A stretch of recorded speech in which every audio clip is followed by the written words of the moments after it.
So yun mga idol, ito nga pala natin umpisan yung pag-layout ng bahay ng aking kapatid dito sa Bicol.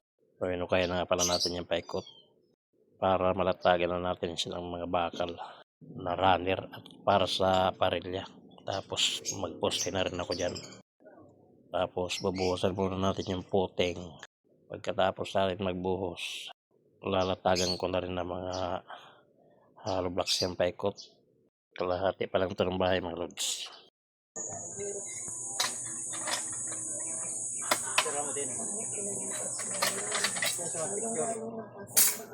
Say hi. Hi guys.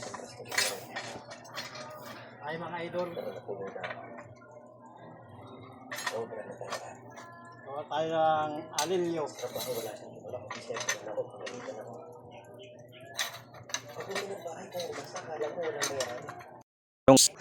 Mga lods, wala.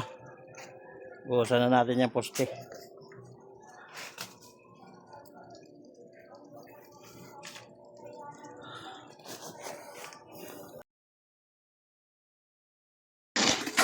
Buhos siya guys, nagbuhos na siya guys. Labula.